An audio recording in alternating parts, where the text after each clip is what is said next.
Well, welcome to the Shots at the Shop orientation from vaccine hesitancy to vaccine confidence, the University of Maryland School of Public Health, GoVax, as well as Institute for Creative Community Initiatives are all our sponsors. And so we are so appreciative that you are here to have the conversation. I'm Omar Neal. I will serve as one of your moderators. I'm the former mayor of Tuskegee, Alabama, as well as the host of the You Got the Power show. And we have with me my sidekick, none other than Dr. Stephen B. Dr. T. Thomas. Hey, man, how you doing? Oh, man, it is always good to see you, and these Hollywood squares fill up as we continue to save lives. You know what's so interesting, Omar? I'm reading the front pages of the newspaper, and the front pages of the newspaper has stories in it of themes that we dealt with 2 months ago. Absolutely. Issues we were saying needed to be front page news 2 months ago. We're ahead of time. Well, the thing is, we're also on the right track, and people are listening. Important people are listening. Right. And so our friends at the White House did a Southern tour, and maybe we'll have some of the folks on who had a visit from the White House and can share what that was like. But it was very good for them to get firsthand feedback on the ground in some of the most hot spots in the biggest hot spots in the country. And I think it came back sobered and encouraged that this model can work, not just for COVID, but for the other issues that our communities are facing. So again, it's a real big congratulations to the barbers and stylists out there, because there is an emphasis on sustaining this infrastructure moving forward. Yeah. And again, we have our star cast, Dr. Carol Ritter, who is one of our standard bearers as it relates to what we're doing here. Hey, Carol, Dr. Ritter, how are you doing? I'm doing great tonight. It's good to be back with you guys. Missed you last week.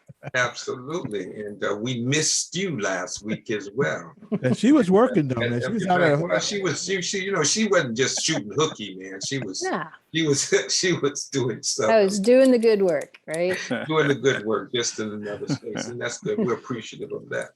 And we have Aaron Perry, who is one of our sidekicks as well, that hangs out with us. Hey, Aaron, how you doing, man? I am doing well. Thank you. Thank you. How's everybody doing? Absolutely wonderful. Yeah. And so today we're going to Omar, let me just mention to you, we have Waverly Willis out of Cleveland.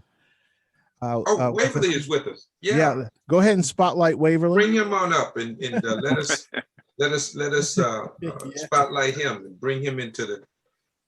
Hey, what's up, everyone? Hey, man, what's going on? How you doing? I'm good. How are you? Good, man. It's good to see you. Yes, absolutely. Sir. Yeah. So now that's where you need to be. Come on in the house. You know, last time he was doing his wardrobe change. We caught him. Right. I thought Waverly was Superman, man. He went in the phone booth and he came out. Well, Waverly in Cleveland is a Superman, and the work he's done, Cleveland Clinic and all those places, he's been at the front lines a long time. Wonderful. So, important recognition.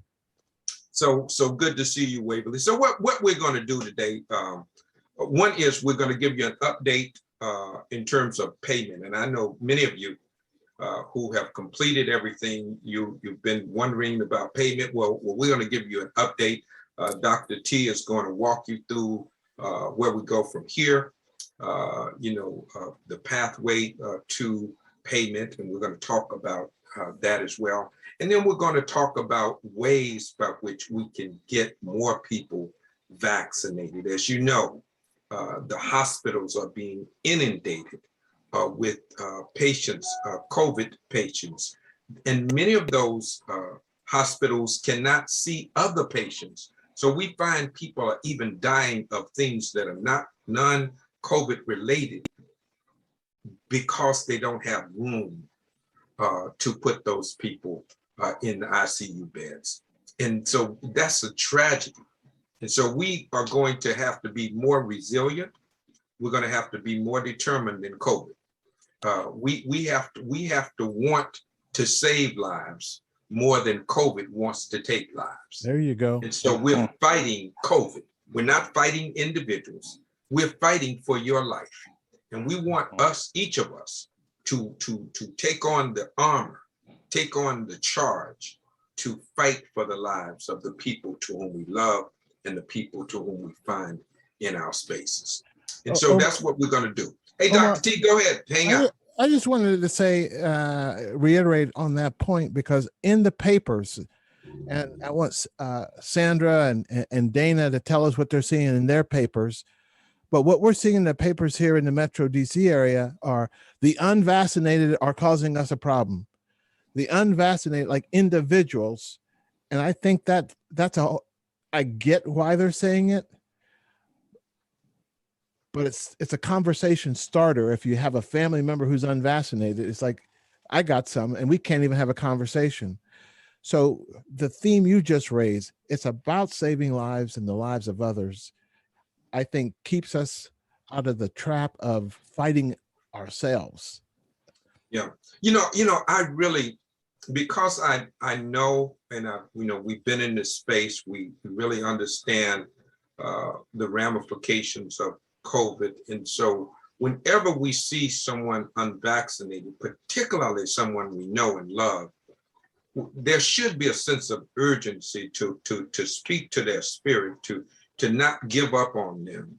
And, Aaron, you were telling us something just recently, and I want you to tell that story before we even get started, and let that be the predicate for our conversation today.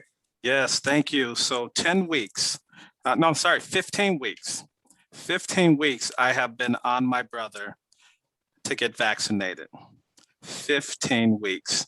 And tomorrow he's coming to our men's health center in the barbershop and he's getting vaccinated. I am so happy. Wow. Thank you. That's wonderful. Yeah. But you know what? He could have gone to Walmart or CVS, but he's coming to the barbershop. Yes, he is. Yes, he is. And so what happened is that I just been on him. I was relentless.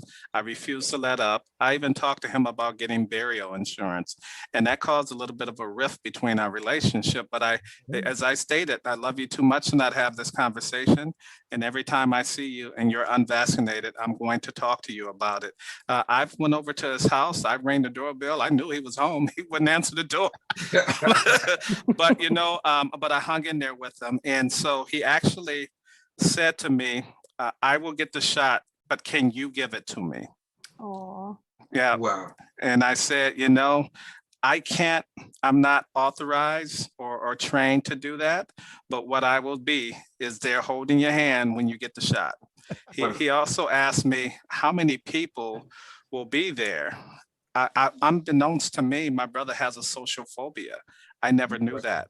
And so we're starting to, he shared something with me that he's been struggling with for the last 25 years of his life, and I never knew it. I'm his brother, and so, but I told him that, I'm there, I got you.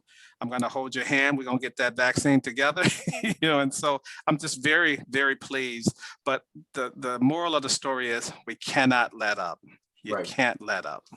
We cannot give up. We cannot let up. Mm-hmm. And I think that's the theme for today, is because I know people get weary in well-doing. I can understand the frustration that people have when they talk to people till they're blue in the face, just trying to, convince the person to consider the consequences of not being vaccinated. When you're out here unvaccinated, it's literally playing Russian roulette with your life. That's what it is. You don't know when, you don't know where, but ultimately, if you keep yourself out there exposed, no mask, no mitigation measures, eventually COVID will find you. COVID is looking for you. Heat-seeking missile. That's right. COVID is literally looking for you. And he will find you, if we want to put a gender on it. he, she, it will find you, right? And what we need to do is to make sure you're protected. So if COVID finds you, you can live through it, right? And that's what, and we talk about it, don't just go through it, let's grow through it. Let's learn, from this experience so that we can become more resilient as a people for the next pandemic, for the next crisis. We can learn from this experience because it's coming, right? Right. All right. So let's do this. Let's see what people are thinking, how they're feeling. Let's go to the word cloud. Dr. T, tell them how we can do it. Cameron, just give me a heads up that you're there and ready to go. So we got the tech team behind us. And so for Dana, you're driving, Dana. You keep your hands on the wheel. I'm gonna let you say your words and we'll type yours in for you. That's my wife driving dog. Oh, you're the passenger. I'm so glad we are your radio time and your wife is listening in. This is cool. So we're gonna just take 60 seconds. In the chat, you're going to type a word that best reflects how you're feeling right now at this moment in the pandemic. But you can write as many words as you wish, just separate them by a comma, but don't hit return. I'll count us down. We'll all hit return at the same time. And so go ahead and type your words in.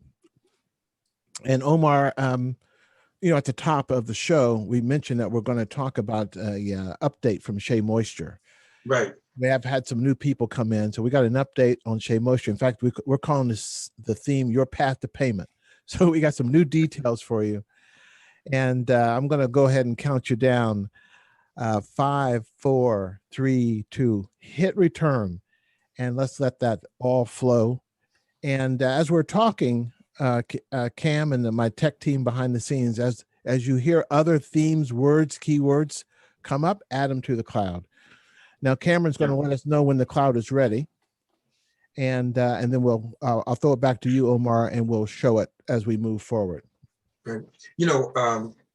Aaron, I'm so glad that you shared that story with us. That it does something for my heart, because I know you love your brother, and although I don't know him, because I love you, I love your brother too, right? And I'm so happy. Yes. I'm happy that he's done that. Let me tell you a case of something that happened just Tuesday. I was in a meeting with a group of physicians. We had a luncheon, and I'm part of an organization of physicians. I'm not a physician, but they wanted me to be a part of their organization. And we were in the meeting talking, and an issue came up of a prominent pastor in Montgomery, Alabama, passed of COVID. And as soon as they said it in the meeting, people immediately start saying, wow, he was not vaccinated. But not only was he not vaccinated, he was an anti-vaxxer, which means that he preached against vaccination. He told his congregation that it was antithetical to God, and that faith would protect them from all things, to include COVID. And he's now going to be buried and funeralized on this coming Saturday. Well, the tragedy is not, that's part of the tragedy, but it's a person that I know well, and I didn't know that he had that position. I never, I've not seen him or talked to him recently, but I've known him for many, many years. He's an avid listener of my talk show, but I didn't know that he was thinking like that. But all of the physicians knew it, because they had heard him either say it or heard other people say that he had talked against getting vaccinated. The tragedy is that people who are non-vaxxers, or the people who are against the vaccination, themselves are vulnerable But not only that, they're influencing other people to place themselves in a vulnerable situation in which they can die. People see, it's not like whether or not I like this kind of shoe or this. We're talking about life and death. And I think we need to sober up and understand what the ramifications are if we don't get COVID under control. Not only now, but we're talking about the flu season is coming up, Dr. T. Yep. And we know compound with the flu season and COVID, it could really be catastrophic, particularly in the African-American community. And so I think, we need to kind of resuscitate, rejuvenate our spirits to get ready to fight some more. Because it will be. And fight harder. And we have to fight for, like Aaron. Aaron literally fought for his brother's life, right? He fought for his life, and he won.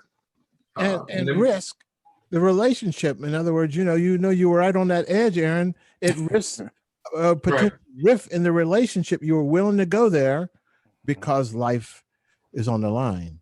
Yeah. Right. So we're asking folks to say with your loved ones, your family, that maybe I don't want that argument again. You don't have to change the worldview. I think you just show how much you love them and hopefully bring them to a place. Again, he came to the shop. He came to a place he knows that your spirit's in. He came to a place he trusted. And I think that we've seen that as well in other places, Omar. People will come back to the shop or salon. That's where they want to get it. Yeah. Well, you know what, Dr. T, Aaron said, I love you too much not to have the conversation. And I think if we would just take what Aaron did and what he said, I love you too much not to have this conversation. Aaron, what you want to say? The other thing, it's so important that my brother said he was ready. Imagine if I didn't have a place to go to get his shot.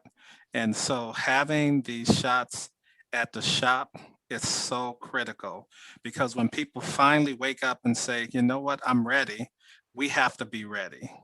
We won't have time to say, well, let me find a place. No. And that's what makes the barbershops and the salons so important in this effort. Right. Hey, Omar, we got the cloud ready. Yeah. Okay. Well, let's go on and see what the general consensus is in terms of the feelings of the people. You can put the cloud up. And while this cloud is up, as we keep talking, I told Cam continue adding words, and you do in the chat. Do you see that? Do you see what's in front? We see what's up front. Hopeful, right? And Aaron, I gotta believe that starting out with your story, which is a testimony, you just got some material for testimony. That's what you have. That many people will feel hopeful. I feel hopeful because of that. You've talked about that almost every time we've been on this orientation. You have mentioned it in some kind of way. And so to know that it's finally coming to fruition is inspiring to me as well. Enchanted. And there's some new words added. So Cam, go ahead and add that motivation. I saw someone put in motivated. Yeah. Put more words relieve, in that chat. Love, in there. Yep. positive. I just so people are coming to that. Well, one of the things that I think is important that we recognize is that we all are in this together. And what I don't want people to believe is that you are a lone ranger. You're not. That we're in this with you. And even when you get tired, you need to be able to know that there are other people who can take the lead. There was a story of birds that would fly south for the winter, and they would fly in formation like a V. And sometimes the head bird would get tired. And what he would do, he would fall back to the back and another bird would take the lead. Nobody had to ask them.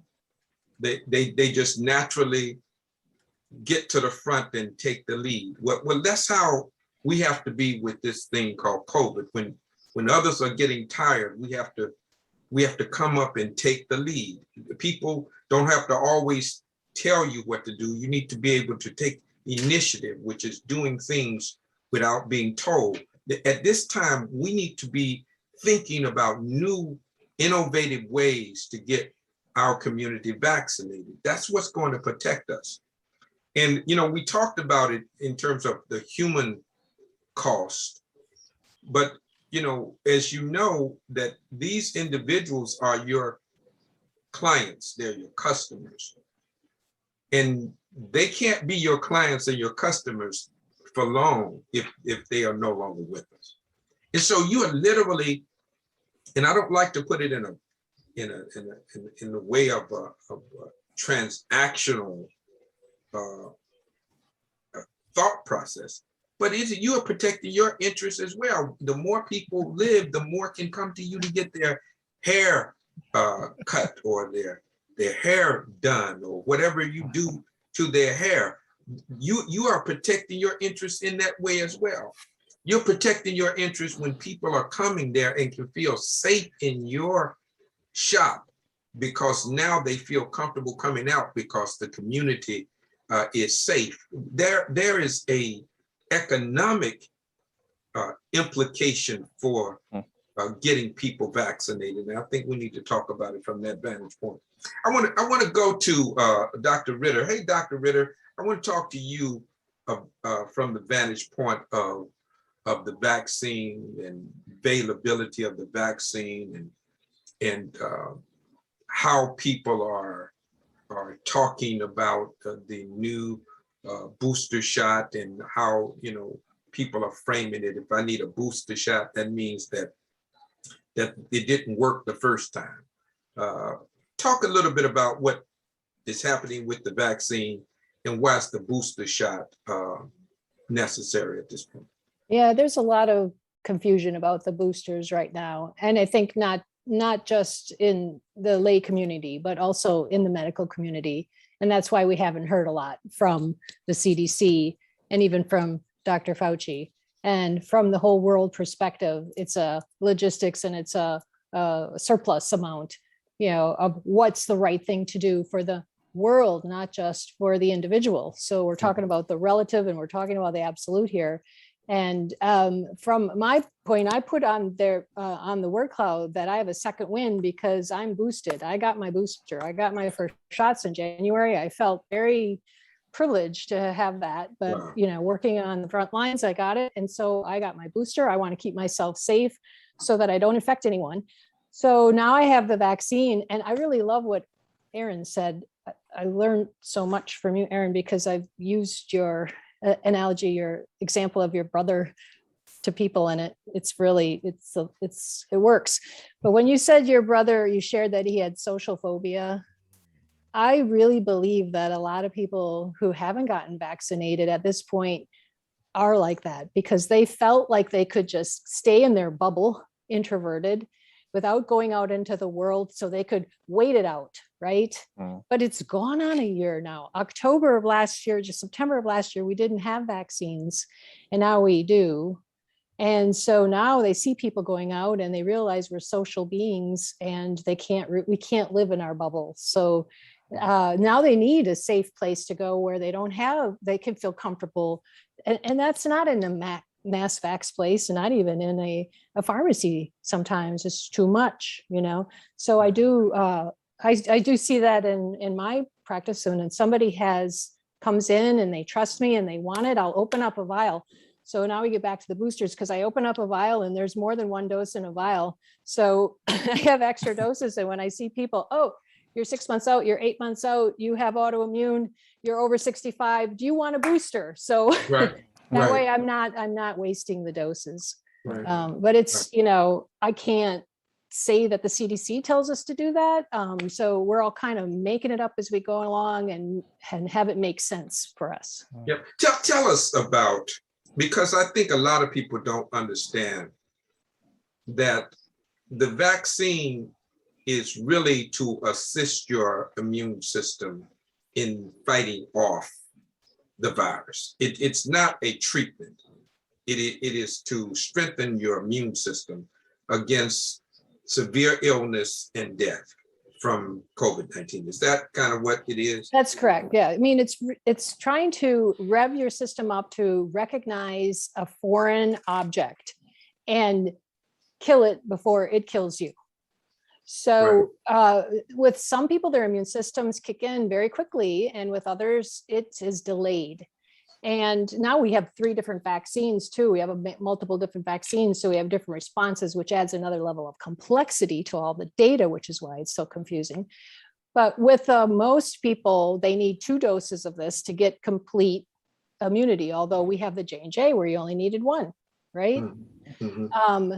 And some people have gotten COVID themselves in between or before, so that's like a boost if they didn't, you know, die from it, right? They've got immunity. Mm-hmm. So there's so much individuality about this. So as a physician, I'll sit and talk to my patient and say, what are your risks and how did you respond to the first dose? And sometimes if there's confusion, I will actually draw their antibodies, but there's confusion about that because sometimes if their antibodies are high, they'll like wait to get the booster. But I do believe that this is an endemic, we call it endemic virus now, meaning that it is a virus that's going to be in our community forever, just like the flu vaccine, which is a descendant from the 1918 virus. This coronavirus will be forever. And endemic viruses, you need boosters. The question is, some endemic viruses need a 3-shot series. So there's some question whether we should call this 3rd shot a booster or just the 3rd in a series. And then will we need a booster 2 years from now, 5 years from now, 10 years from now, like we do with the DPT? All that data, we're a research project in action right now. Right. You know, what's interesting is, we were talking about it earlier, is that we've always taken vaccines. Vaccines are not new. Somehow this one has been so politicized and people have just demonized the vaccine in such a way that people are not rational as it relates to this particular vaccine, not recognizing that they've been taking vaccines for all of their lives. You know, I was talking on my show just this week that I remember the sugar pill. I don't know if you remember the sugar cube, Dr. T, and you remember that, Aaron, the sugar cube that they had, and we used to have the vaccine and they put it on. They put it where you couldn't scratch it. Remember that, Omar? Right.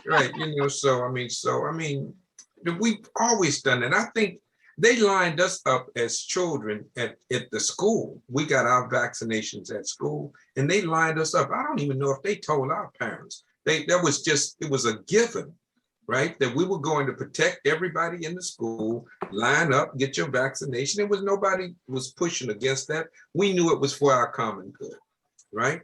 And so I think that we need to get to this point where we call a timeout away from all of this, you know, hyper-partisanship and the cynicism around this vaccine, and recognize that the people who are dying, the people who are being intubated, the people who are lying in those ICU beds, fighting for their lives, are overwhelmingly the unvaccinated. And if we want to save our own lives, the best way to do it is to get vaccinated. And if we love somebody and we want, like Aaron, and I use Aaron as an example, and Aaron, I'm going to use you as an example on my show this coming week. If you love somebody, then you need to make sure that everyone you know that you are encouraging them to get vaccinated.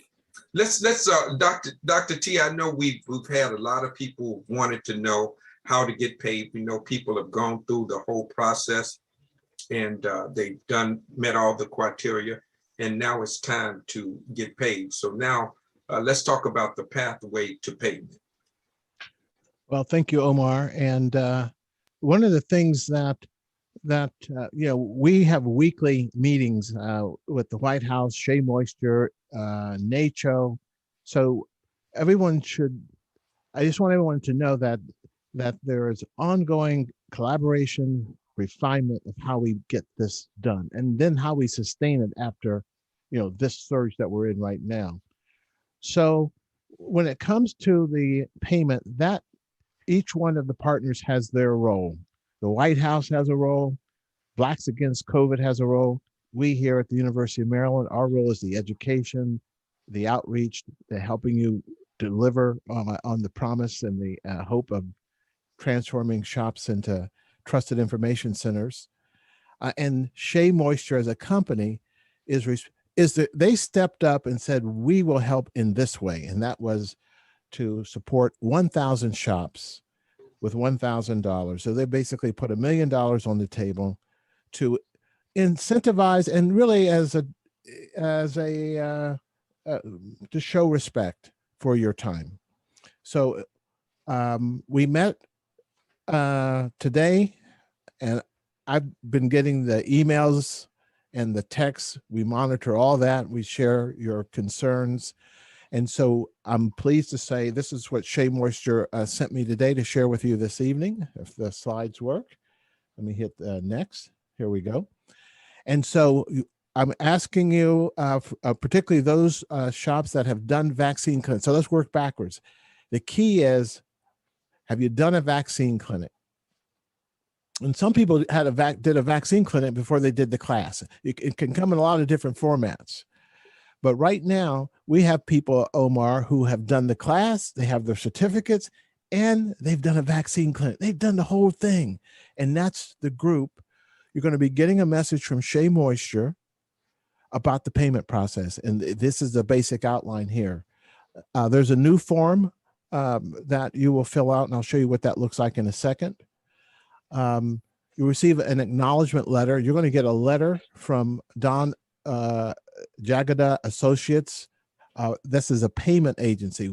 It's a big company. They had to get a payment agency to help cut these checks, verify the legitimacy of, that's what they call number 3, sign the return an affidavit document.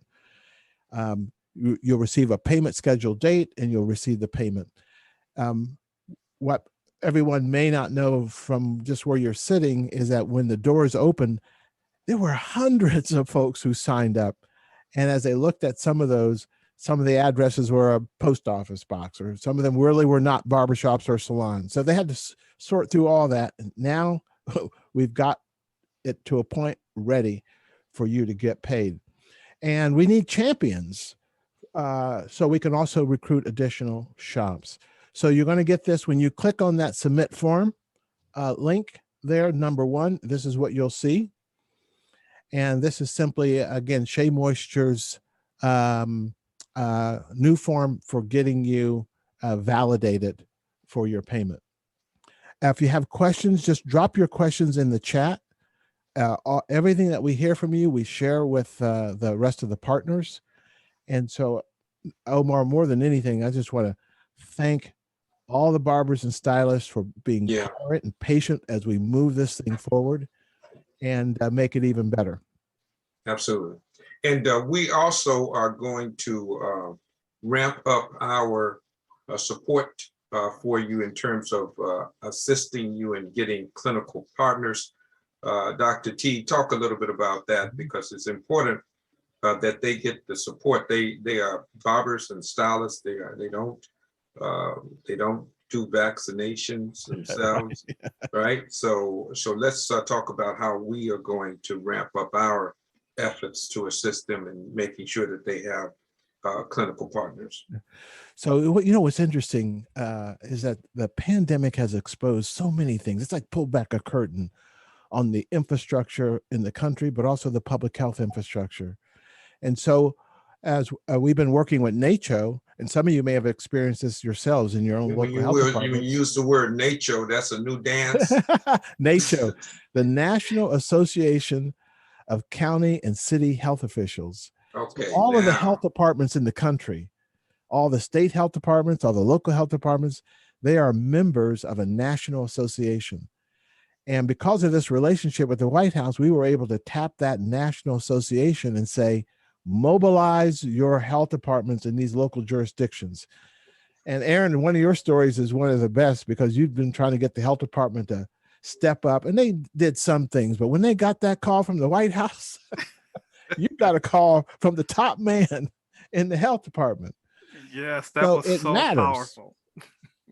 And that's happening around the country. Now, here's what we know at that level. The local health departments are stretched. They're stretched. And so NACHO, the National Association of City County Health Officials, has asked us to do Zoom trainings for the health departments so they understand what this is, why we're doing it, and the importance of sustaining the relationship. And in some cases that has happened. I know in Wisconsin where Aaron is, that has happened. In Cleveland where Waverly is, he's done it with his health department and the big medical systems. And maybe Waverly can share a little bit about that. And then we have Dana and Sandra down here, Tito, Sharon. You know, if you have a new relationship with your local health department, whether it's shaky or strong, whatever it is, we'd like to hear about that because we now have a direct line to make change. Major reports and legislations coming down the pike to provide more resources and money to local and state health departments. And we want that, whatever that new support's going to be support that includes the outreach and infrastructure to continue the partnerships that you have developed. So I would like to call on some of you to be part of the training that we do for these health departments. And Chris, I see Chris Sherlock is here in the house. Think about the barbers that have come to the Hollywood Squares on a routine basis, who have got it going on in their shops, have got those stories. I'd like to identify some of those brothers and sisters and have them part of the training of the health department. Now imagine this. Now we're training state and local health departments to better engage with our barbershops and salons. So that's going to happen this month. We'll use the listserv to put the message out. And I'm hoping that you'll say yes and that you're available so that your voices can be lifted up. Right. Well, thanks so much, Dr. T, for that. Chris, hey, before you go to Sherlock Holmes, I got one more thing, if I could. We're trying to do better in this whole social media space. So my crew said, Dr. T, make sure you have, we need more followers, Dr. T. So this is our social media. We just launched this. And these are our hashtags on Instagram and Facebook. So we're asking, follow us at UMD Hair on Instagram, at UMD Hair on Facebook. And we're going to be telling your stories there. We're going to be amplifying the work that you're doing. And ideally, we hope to drive new business to your shops. Last thing I'll say, we had a mom who contacted us, Dr. Ritter. She has twin boys. And she says, my boys need a haircut. And I've heard about this shots in the shop. I want to take them to one of those barbershops. Can you send us a list? I thought that was interesting. It's like she wanted a directory of shots in the shop, barbershops and salons. And then I realized this is a differentiator. This is a differentiator in the business sense. People are not going to go to restaurants or other businesses that they don't feel safe. So all of our shots in the shop with their certificates on the wall and anything else that we can do to amplify the work you're doing to mitigate COVID, we think can drive more business to you. Right. And so we'll use social media to help do that. So this is our effort and our tags. You'll be hearing more about that. I'll bring us back to Hollywood Squares, Omar. Yeah. Well, the barbers, shops and the salons are trusted information centers. And we know that that's where people are the most comfortable, right? And so we have to make sure that we utilize those spaces when we are having the serious conversations about life and death, and as it relates to even people getting vaccinated. We know that they're more comfortable in spaces that they know people love them unconditionally. Well, Chris Sherlock Holmes, how are you doing today, sir? I am doing well and glad to see everyone here in the Hollywood Squares. Sorry for my time punctuality. Got caught in a little rain coming from the office here, but nonetheless, I arrived and just right on time to hear all the festivities. You got to tell them what you did over the weekend, brother. Oh, we met live and in living color, and we represented, and we saw the raw, we saw the real, and we saw the raw. Just sort of jump back on track, Mayor Neal, to be honest, we saw comfortability at its finest, at its highest level in one of the shops that we walked right into.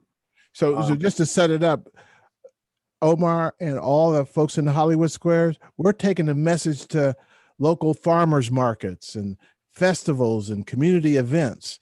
This was an open house for an urban farm that we're part of. And Chris came with all his stuff. Go ahead, talk, Chris. I'll try to pull up some of your photos too. Yeah, it was the Mona, the Mona Urban City Farm, and they grew produce.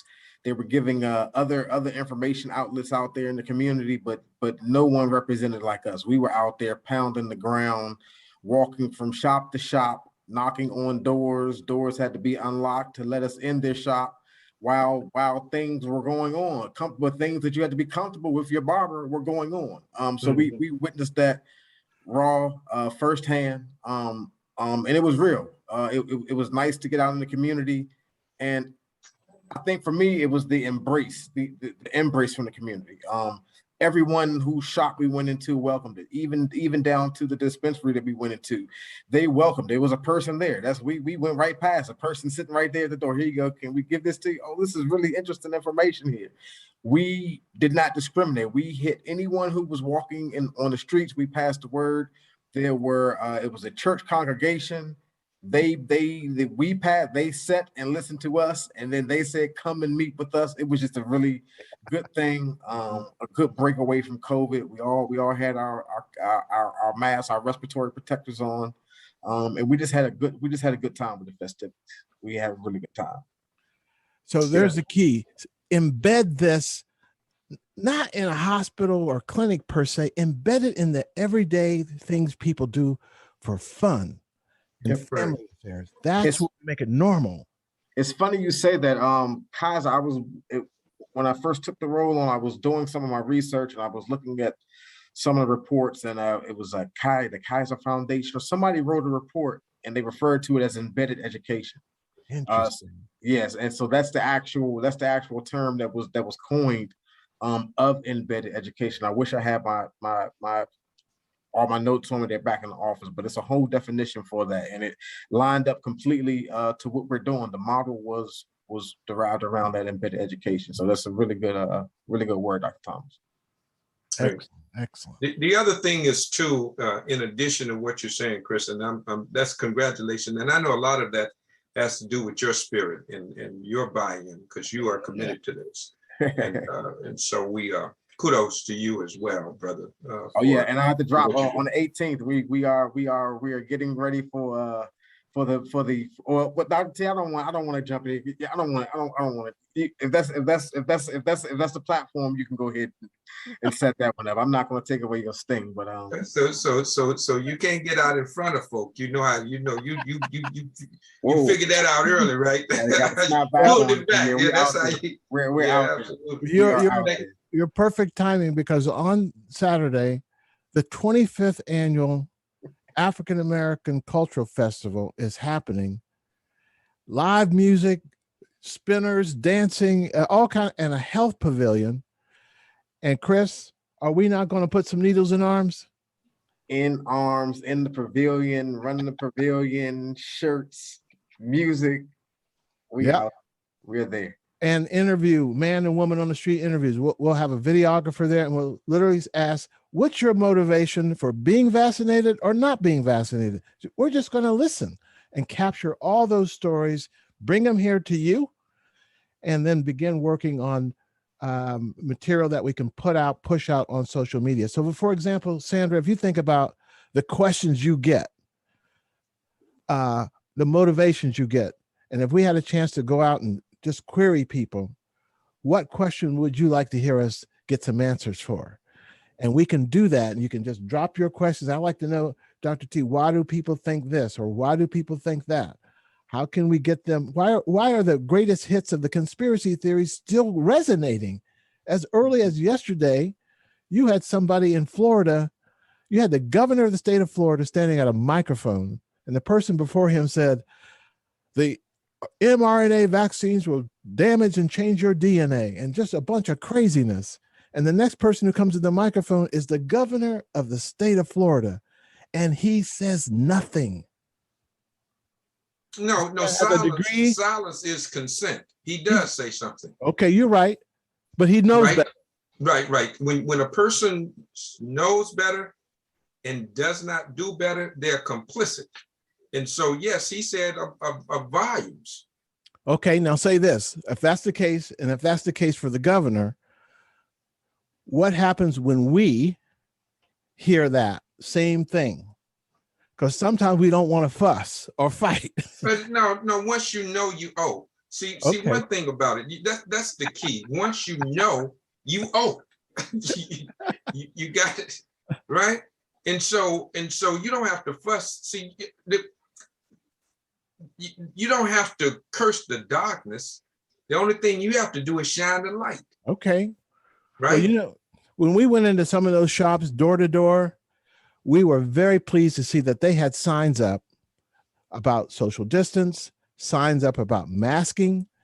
And Dana, I'm telling you, the barber that Chris talked to had a set of stories that could be a podcast, literally describing what he deals with in his chair. Am I right, Chris?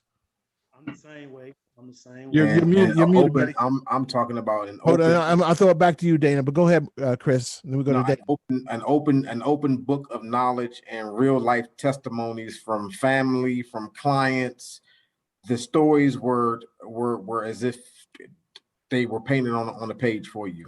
Gripping. Wow. Those things and Mr. Miller, I'm gonna pass it to you. I'm gonna pass it back to Dr. Thomas in 1 second for you. But I was thinking in my head, for the most part, the media outlets, I'm just glad that we're not seeing a lot of fake news. You might see a little bit, but all the stuff that we were seeing last year, 2 years, we're not seeing that anymore. The things that I'm seeing are things that are going to push people to actually get vaccinated. The mothers who are losing their life to COVID and their baby. The couples who wish they had got vaccinated and now they're gone and their 5 kids are left fending for themselves. These stories that are posted on Google and Yahoo aren't your fluff. These are real life stories that real people, real heroes, as I call them, because they're the ones who are subtly swaying the hesitant to get it. Every time they open up the internet and they see three or four media streams that have to do with people dying, people wishing they were vaccinated.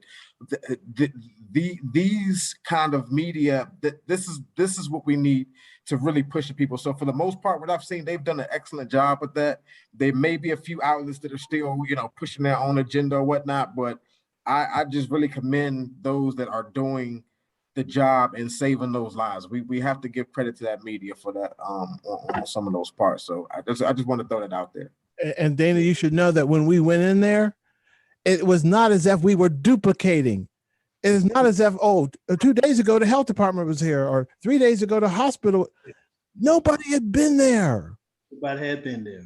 That's right. You're exactly right, Dr. Thomas. Because even in my shop, I have a sign up. Everyone has to wear a mask coming in my shop. I have young guys in my community because I'm in the urban core, have come in my shop. They come with little attitudes. And I tell them, your money doesn't mean anything to me compared to my health. If you don't have a mask Right. on, you cannot come in my shop. Oh, Mr. Dana, you tripping. I'd rather be alive and tripping than dead, can't make a decision, a choice. Right. So and then just like you were saying, partnership, I've just partnered with a company that not only were the vaccine administered at my shop, we are now doing the test. COVID testing Awesome. at my shop is permanent now. Come on now. Some snap. Wow. That's wonderful. That helps That's you. wonderful. Yeah, so Absolutely. we're making, and I'm with my local city council. The president was at the city council president, the state representative, state senator, and they all came out to meet Dr. Well at my shop. My shop now, so many people are coming. Wait, Dana. You gotta slow down, man. Yes, sir. Let that up. The legislators you were just talking about, Yes. was that the first time they've been in your shop?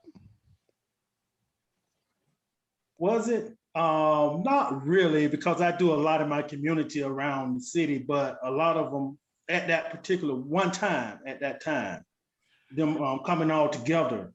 Okay, so you had Dr. Cameron Webb from the White House visited your shop. That's what I really want to set up. Okay. Yeah, he was supposed to been there just for 30 minutes. He stayed 2 hours. Okay, I'm gonna give you the floor right now. Now set up your visit from the White House. Oh, wow. Okay, so I was in the barbershop one day, and I get this call, and it was a Washington, D.C. area code. And when I answered the phone, I had a young lady in my shop, and she was getting a haircut. And on that call, I said, hello. They say, yes, may I speak to Dana Miller? I said, Dana Miller is speaking. This is the White House. I said, the White House? What the White House doing calling me? And then she looked up at me, and I looked at her like two deers with headlights. I was like, wow. I said, hello. I said, yeah, this is Dr. Cameron Well. So she said, Dana, record it. So we recorded the conversation and everything. And it was just exciting. Y'all just don't know how exciting I really was about this visit and everything that was going on, because I do a lot in my community. And just to have this opportunity to be able to be a blessing to my community, I was so honored. And then Dr. Webb, how he came down and he engaged everybody. It allowed me to build relationships, strong relationships, not just drive by, pass by, okay, we'll come in your shop when we want something done, or we want you to help us with our campaign. Now you have to come and build a relationship, because the news media came out, and I have them on speed dial. The Jaguars came out, and every person that got vaccinated, they gave them 2 tickets to this Sunday's game. And we built a strong relationship. And another thing I want to share, Aaron, you're my hero, my brother. You're my hero, and I'm gonna tell you why. My sister stays in Atlanta. I'm in Jacksonville, Florida. My sister stays in Atlanta. She came to my event to build support, but she was not vaccinated. Her fiance is one of the top promoters, music promoters in Atlanta, and he's vaccinated. He was trying to get her vaccinated. She was talking about her religion. Oh, it's a spiritual thing. My sister hasn't been to church in about 20 years, talking about spiritual. So make it short, she did come to my event. She enjoyed herself. And so we were trying to convince her to get vaccinated. She called me Monday, said, Dana, guess what? So what, girl? I got vaccinated. I got my first vaccination. I could have cried. I literally wanted to cry. And she was excited. I was very excited. And another thing that I work at a funeral home now, cutting hair. And I was very scared doing those things. But I had to cut a best friend of mine's hair 2 weeks ago in a funeral home that's very popular because he died of COVID. 90% of people laying in my friend's funeral home died because of COVID, young people. And I'm seeing this, over 20 people per week are in his funeral home being prepared for burial. And that's giving me a topic to talk about. Yeah, I use a little scare tactic in my shop about it because they know me. And they know I speak truth to them. And I share this, and I'm just honored to be able to be in the position that I am to share with our people that this shot saved my wife's life. She's a type 1 diabetic. A month ago, my wife contracted COVID. She did not have to go to hospital or anything. and she's a type 1 diabetic, and it's that shot that saved her. Wow. It was the shot that saved her, and I'm an advocate for it from here until I'm gone off this earth. Let's give Dana some snaps. Come on now. Wonderful, man.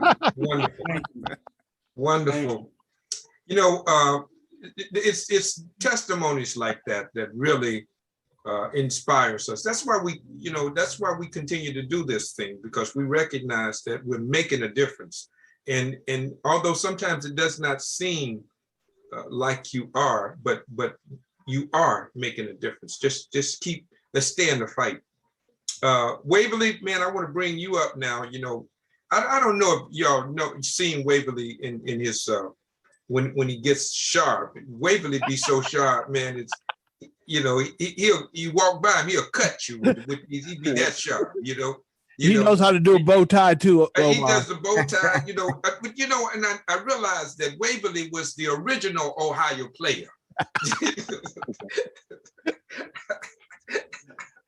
He was the Ohio player before the Ohio players came, you know.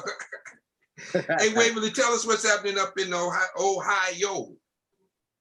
Well, I'm glad you gave me a few minutes. I just connected back with the Ohio Department of Health. They helped me collaborate with the Cleveland Department of Health when I did the vaccinations at both of my shops. And I think it's on a national level. I'm sure you guys heard about the take-home kits. Right. Yeah, absolutely. COVID-19 take-home kits. Yes. Well, I should buy, I think tomorrow or maybe Monday at the latest, they're going to be sending me, I think, 400 take-home kits. And my nonprofit, the Urban Barber Association, I'm going to distribute those throughout the barbershops and salon within my association to give to clients and people in their neighborhoods to take home, to be tested. Waverly, tell some of the folk who may not know what the kits are. Oh, it's a COVID-19 take-home test kit. Okay. Yeah, so I saw the story on the news last week, and I, you know, through my connections by doing my vaccine, I just contacted some of those people, and they said, well, we'll send you 400 to start. So I got about 25, 30 barbershops and salons within the Urban Barber Association. So we gonna be sending home those take-home COVID-19 test kits. And I'm sure all the other shop owners, the other state health departments have them as well. So contact them and get you some take-home kits as well. So let me just add to that, Waverly. You heard earlier Dr. Ritter describe what's happening with COVID. Endemic. Yeah. Because of this global thing, and we don't have the global thing under control. In other words, it's going to stay with us, meaning you need to know your status. Yeah. The barbers and stylists need to know their status before they come to work. So having a test kit matters. Right. That'll save you a lot of time. I'm sure my family and I went to Hawaii earlier this summer, and we had to get tested, and several other people had to get tested to go from leave the country, things of that nature. So it's going to save a lot of time not having to call, schedule an appointment, go get tested. You can just grab the kit, go home and test yourself. So that's going to be, it's going to make us go past a lot of barriers. And you can give those, distribute those at no cost to the consumer, right? Correct. I'm getting them at no cost. They getting them at no cost. Excellent. Wow. You know, and that's what this is. This is a place where we gather and we disseminate information as well. So that's why it's important that we all kind of come and check in, even if you've gone through your orientation, continue to come and check in, because we have different information. We have different people that are coming to share information each and every time. So this is a good place to come and get information. And that's also a relief. Sometimes we do a little comic relief here. You know, I'll say a little something to make you laugh periodically, because that's just how we do it. Hey, Sandra, how you doing? I'm doing well, Omar. Good. Tell us what's happening. Where are you and what's happening with you? Well, my name is Sandra Jenkins, and I'm the owner of Naturalist at Rejuvenate in Montgomery County, Pennsylvania. And we just conducted our Shots at the Shop on Monday. It was just this past Monday. Wow. Hold on. We got to stop and give you some, we got to give you your props. You know how we do that. Yeah. Absolutely. There we go. Yes, indeed. It was a great success. To really address the whole issue around hesitancy, it really took me for a loop because we had 70 people who were registered and 44 showed up. That's amazing. Wow. Yeah, 44 showed up. We had, it was about 20 COVID tests and then, let's see here, 24 flu shots. So ooh, they brought both. Multiple shots, yeah. We had the multiple shots as well as the flu shots and third shots. So folks were coming in for that. And it was mainly a community type of effort. What I was disenchanted about, and that's what I'd stated, on the word board, was the fact that we have to deal with this issue internally, meaning our staff. That day, I discovered that our staff had 3 people who were unvaccinated. And they showed up and I was just taken back because, I really, really thought that they were, honestly. I thought they had been vaccinated. And I think that needs to be a criteria in order to work. I mean, you're working in this environment, and here it is, you're encouraging your clientele to do, the right thing. But then again, you have your own people that are working right there next to you that aren't vaccinated. So, that was quite, in so many ways, it was bittersweet. So it's an eye opener. It very much so. It wasn't. Yeah. So Sandra, let me ask you this. Mm-hmm. Because we're seeing this also with some health care. I can say the same thing to Dr. Ritter. What's with the nurses, Yeah. But in your, so you were having the clinic. If they wanted to, they literally could have rolled their sleeve up and got it right then. Exactly. But at the end of the day, when everything was packed up, they were still unvaccinated? No, they had been vaccinated. They were one of the actually three of the COVID, vaccines. They got the vaccine. Yeah. Vaccine. And the thing is, they were the only 3 double doses. Let's just say 2 shots. The others were third shots. Okay. So I was, like I said, it's research and discovery. And, that is exactly, that was the case there. But we are having another Shots at the Shop on November 8th. The clinical folk want to come back. Yes. And we were going to tackle that, that wave that didn't show up, that were hesitant. And hopefully, we will continue to do this effort, continually for maybe the next 6 months up the road, if we can endure it and have the participation from the staff to do such. The education really needs to be enforced to your staff so that they could understand, that this whole thing is actually a life-threatening situation. And so that has been quite a challenge there. But as Dana was mentioning, it was great because our location is very, very prominent in guarding the local people in legislature. We had our local state senator there. We had our local judges that were there, and they seem to be very supportive and engaged and excited about the Shots at the Shop because this is the first in PA, and I was quite shocked about that. So I said we have to get the wheels turning here. We have to kind of spread the love, okay? And some of the other locations, may want to have an event there at their salons. But what is being asked of me if other salons in the county can do the same thing? Now, I said, then what? By all means, yes. I mean, there's nothing that is any specific criteria that you have to have a shots at the shop. Am I correct? Absolutely. Yeah, The the right desire, attitude. the desire, that's all you have to have is the desire to do it. Because on your end, it's the expertise that you barbers and stylists have with your trusted relationship. Let the clinical people do what they do. Yeah. Right. The only thing you have to do is just provide the space. That's it. Exactly. And, our provider was Giant Pharmacy.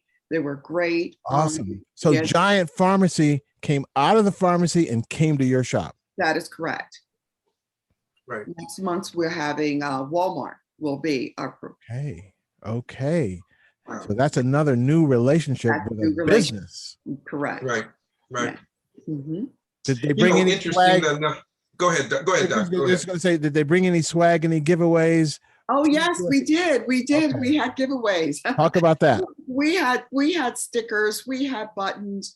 We had a little stuffed animal. His name was Monty. Monty is a wolf. Actually, he's quite interesting looking fellow. But he was really, really cute there on the tables. The young people love it, even the elderly. I mean, we had people that were rolling down in wheelchairs. A son that was bringing, he's bringing his parents.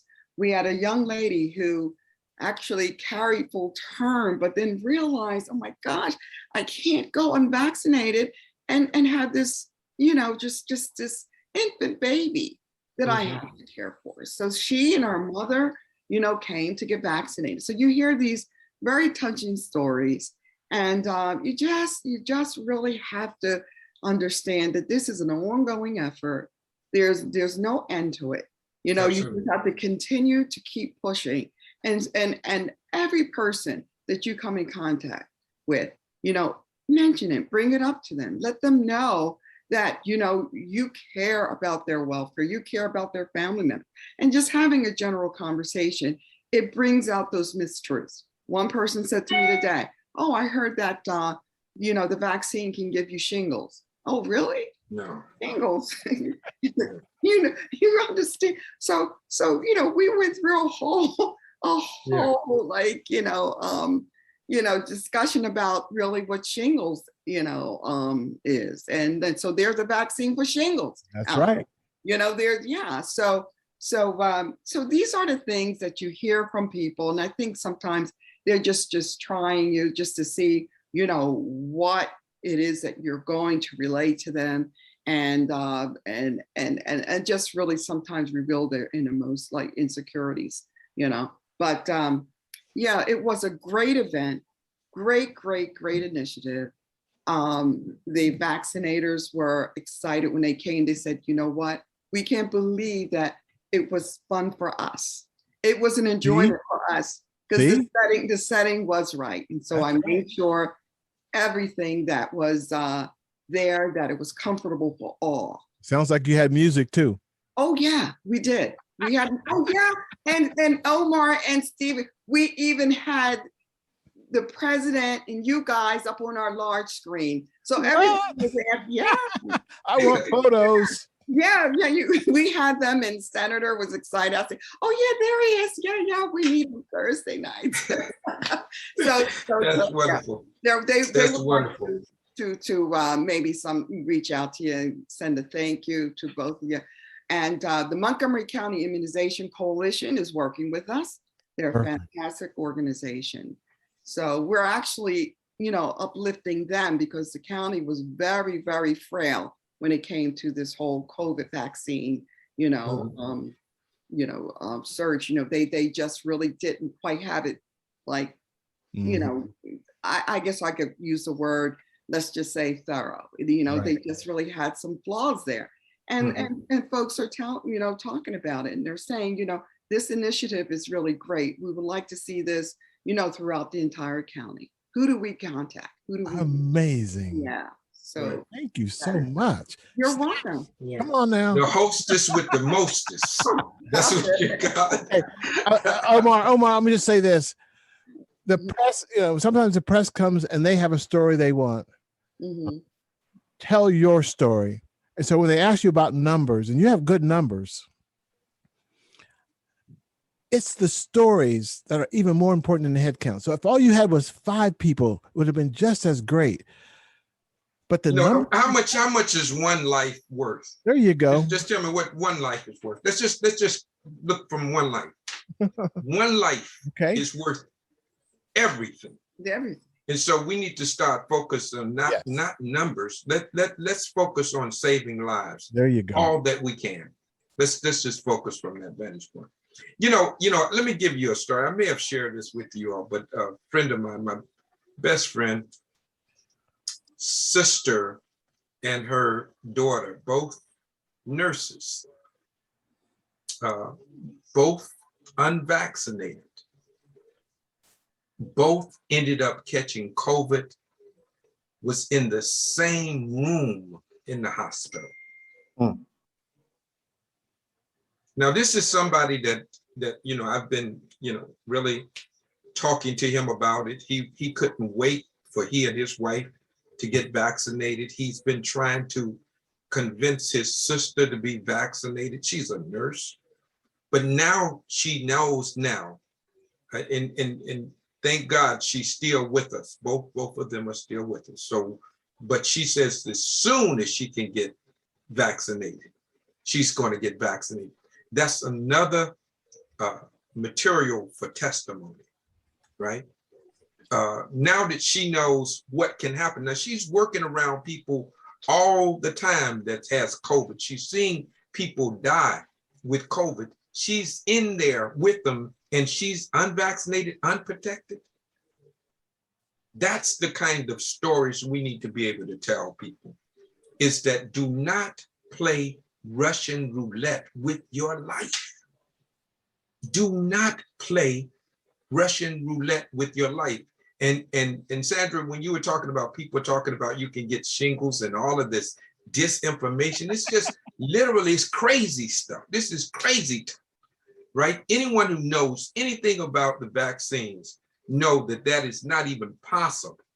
But we are so apt and willing to listen to someone who has no information than to listen to the scientists and the public health staff, public health professionals. Come on, let's wake up. The other thing is too, I'm appreciative about the leadership that's on this particular orientation. I'm looking at each of you individually, and I'm looking at you collectively, and I'm just so proud of the examples that you are presenting to your community, where others are emulating, right? Wanting to do the same thing that you're doing. More is caught than is taught. People learn best by precept and example. And I say all the time, you can't teach what you don't know, and you can't lead where you don't go, right? And that's so very important, that we lead through example. And each of you all are doing that.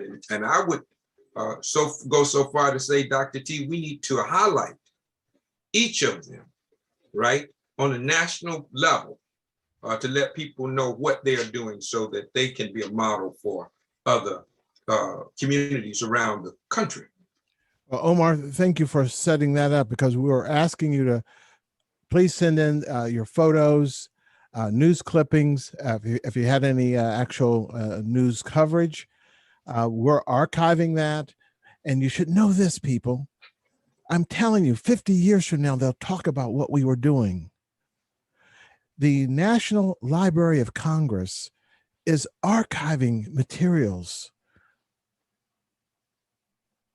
We want to be part of that. So also, I think that the creativity out there, Omar, the different posters have just been amazing. And if you've gotten your posters done at a local business, minority business, small business. I know a lot of you work with small business. Let us know that. Let's throw them more business. Let us know who has actually stepped up to help you so that we can give them visibility as well. This is how we sustain this. I think they're like wellness warriors, Omar. They're wellness warriors, and we want to lift you up, give you visibility, drive more customers to your shops. And that's the other way that we make this sustainable. Right. Now, we want to bring Tito Wilson on to say hello to us. Tito, how you doing, man? Hello, everybody. I'm doing well. How y'all doing tonight? Good. Like Tell us where you are. Tell us what you're doing. The name of your shop. What's going on? So I'm in Minneapolis, Minnesota. The name of my shop is Wilson's Image Barbers and Stylists. And we've been rocking. I don't want to toot our horn, but we've been rocking, man. Hold up, Tito. Hey, toot your horn, please. Okay. All right. So we literally, man, every single weekend. I mean, so I think what's happened here with my shop. So, the plan was the governor put together, trying to put together like 14 shops and beauty salons to host the vaccines. For whatever reason, they have not been able to get that off the ground. So, but it had, they're still working on it. But the thing about what's so successful about what we're doing is we took this longitudinal approach towards the vaccine. So it's been helpful in the fact that, my shop is literally right in inner city North Minneapolis, very, urban area. And so, you have people there with all sorts of barriers to getting the vaccine, whether it's, from a trust barrier, proximity to, a health clinic, just access to adequate information, barrier to access to people, Black nurses and Black doctors that can inform them where they can feel more comfortable. And so, by us taking this approach to do it over a period of time, I think has helped out because, we've gone from having, so we had people initially right from the beginning. As soon as they heard that we were going to be doing vaccines at the shop, they're like, yep, sign us up. We coming in, what's the time slot? Do you need an appointment? Whatever. So they come in. Then you have those people that initially were reluctant, but they seen us every single week, twice a week, Friday and Saturday, every single week. And it is amazing the amount of people that have said, you know what? I see what you're doing here. This is not a one-time deal. You weren't just looking, hey, let me just get paid, because the Minnesota Department of Health, they're paying me for what we're doing. But, I try to tell people this is not about just me, in my shop and we getting paid. But this is something that I believe in because I've been vaccinated as well. Right. And so, like I said, the fact is, it's happening every single week. So a lot of those defenses and barriers that were up, as far as I'm not getting it, have dropped. And people are coming, man. We're averaging every weekend. Some weekends we do really well. But like you guys said, it's not really about the numbers, but we're getting the numbers, man. We're getting the numbers to the point where the Minnesota Department of Health, I think I told you guys last time, initially it was just going to be 6 weeks that we were going to do this for. We did so well in the first 6 weeks, every Friday and Saturday, that they extended out our clinic for another 9 weeks. So now we're deep into October. So, and what they're planning to do, we already got the organizations that we're working with, the Black Nurses Rock, and there's another organization called Stairstep Foundation that's partnered with the barbershop. They've already started looking into getting like mobile units. So when it gets cold here, because it gets pretty cold here in Minnesota, so they're getting mobile units set up where it can be heated and stuff. So even in the winter months, if people, so we've been talking about boosters, at some point that's going to kick in where we're going to be giving people their boosters. So like I said, this longitudinal approach that we took towards, the vaccine has been really, really successful. And so, like I said, we've been all over the news. We literally got commercials that's running every single day, man, to meet people from all around Minnesota. Hey, man, we seen your video, myself and another local doctor. So it's working. And you guys are talking about customers that come to you because you're doing vaccine. I get people from cities that's like 45 minutes, an hour away, calling me, hey, we want to come in. I want to get my haircut at your shop because I like what you're doing. And I know you guys are being safe in there. So it is really an amazing thing that's what's happening. Come on, let's give it up for Tito. Tito. Talk about not wanting to toot his horn. He got a whole orchestra over there. The Jackson 5 can toot their horn. I don't know why you Tito, you can do it too. Yeah, Cynthia Brown. Now we're talking about my hometown. Cynthia Brown is a stylist from Tuskegee, Alabama, and what I want to do is, because they had some people who came in late, if you can just encapsulate Dr. T, the process for those people have completed, because she and I think almost everyone in Tuskegee have completed. So just give them a little update on terms of what's happening with Shea Moisture and the payment process. Yeah. So Cynthia, I want you to know that we had a White House call. We have weekly White House calls. We are hearing you and all of you at the on the front lines. And when you put things in the chat and all of our conversations, we try to summarize and share. And so message getting through loud and clear. And so Shea Moisture, you're going to be getting communication directly from Shea Moisture. This is their lane. And step one, you're going to see there's a form that you're going to fill out.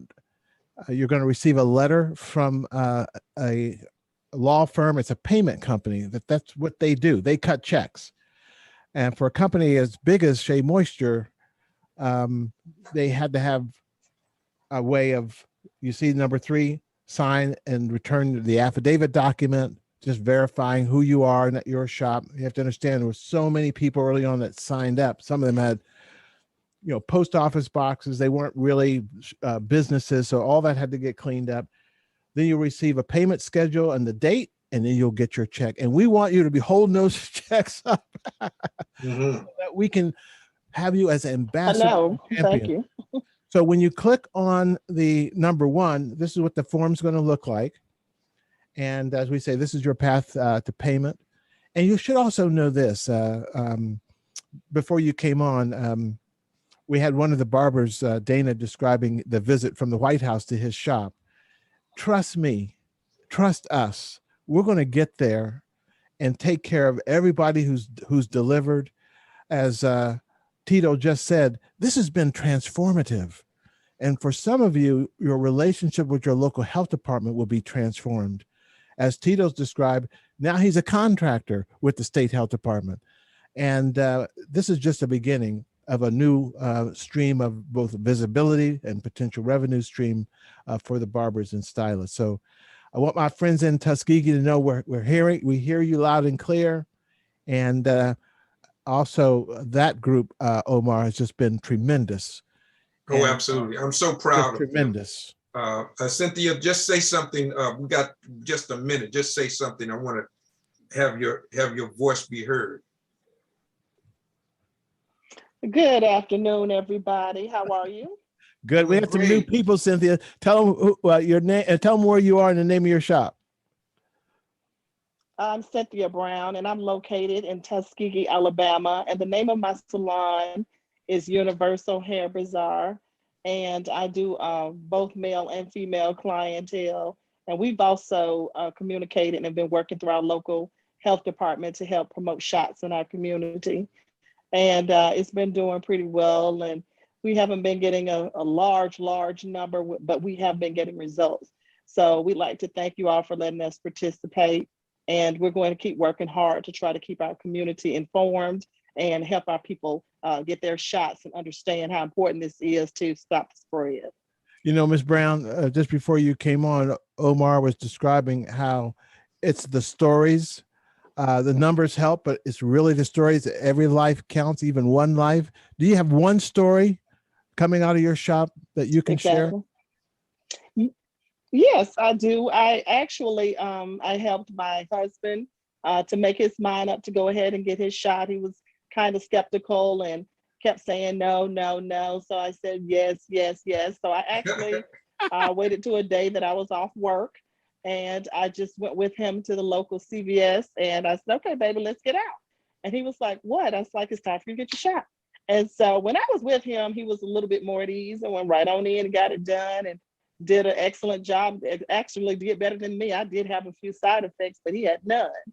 And then I also have my 74-year-old cousin, and she was skeptical about getting the shot. So when I told her I was promoting and helping, and I would pick her up and take her to the local health department, she also agreed, and she's fully vaccinated now, and just was nervous and, you know, listening to rumors. And it was exciting. I went in with her and recorded her and sent it to her kids because they were shocked that she listened to me and went, you know. Wow. But we're very close. Come on, let's give it up. You know, that's wonderful. See, that's what this is, you know, Cynthia, this is what this is about, right? Right? This is what this is all about. Yes. Thank you so much. And I'm so, right. I'm so proud of my Tuskegee contingent. You know, Yeah. They are awesome. Indeed. And so we're so appreciative of them. Thank and everybody you. all over the country, we are so excited about you. Dr. T, do you know it's 4 minutes and we got to get up out of here? Unbelievable. Can you imagine how time has flown? They say time flies when you're having fun. Well, we're having a ball, and so time is really flying. So let's wrap it up quickly. One thing that I want to be able to say before we leave is that on this weekend, I was told that a story to which I will be featured in New York Times will come out this weekend. So if you can pull up your New York Times, there's a story, an article that's going to be featuring me in the New York Times this weekend. And Martha, give it up for Omar. Come on, he representing. and Martha's Vineyard has taken the video that we did with the Ad Council, and they have a special documentary kind of rewards program, and so we will be a part of that as well. They looked at it, and Miss Knowles, who is Beyonce's mother, tweeted out about what we were doing, and so it's got a lot of publicity, as well as D.L. Hughley has put some stuff out. So that's just the Tuskegee stuff, and we wanted to kind of let you know about that. Well, Dr. T, I'm gonna because I need to be out here. I got to get out in 2 minutes. So let's see if we can do this. Dr. Ritter, your last word. Just remember, it's flu season, and the flu on top of COVID and the rotavirus, it's a trifecta. So push it hard this season. Chris, your words. Hi, Dr. Ritter. I didn't get to see you earlier, but nice to see you. Hey, Chris, nice to see you too. A healthy attitude is contagious. Don't wait to catch it from others. Be a carrier. I saw that it came up on my timeline, and that resonated with me about 2 weeks ago, and I've been holding that. So a healthy attitude is contagious, but don't wait to catch it from others. Be a carrier. Wonderful. Love it. Sandra. You got to unmute, Sandra. Unmute. I'm sorry. It takes a village to save a life, one shot at a time. Oh, I Wonderful. love that. I love Tito.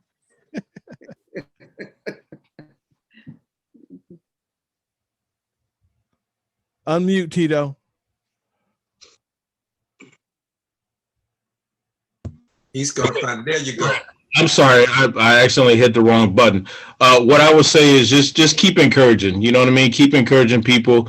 You know, don't let people send you down the wrong path. You know, quick story if I can. There's a brother here, pretty popular brother here, owns a barbecue joint. Died last night, man. Died last night from the COVID. His best friend, which is a good friend of mine, is coming in tomorrow to get vaccinated. So, you know, it counts. Right. Thanks so much, Tito. Dr. T. Well, let's throw it to Dana. Real quick, Dana. Dana, where's Dana? Stay positive. Stay positive. It works if you work it. It Absolutely. works if you work it. You know, I'm going to say keep hope alive, Omar, because just tonight, because we never know what's going to happen when the story opens up. Tonight was some powerful testimony. And when we share this with the National Association and with the White House, they'll realize what's actually happening at the tip of the spear, right where we're touching people in these trusted information centers. And it's literally happening, Omar, before our very eyes. Yeah. Well, this is the shortest one I've ever done. Remember that I love you with the perfect love, but more importantly, remember this: you got the power. We'll see you next time. Bye-bye. Be safe out there. God bless. Bye-bye. Bye-bye.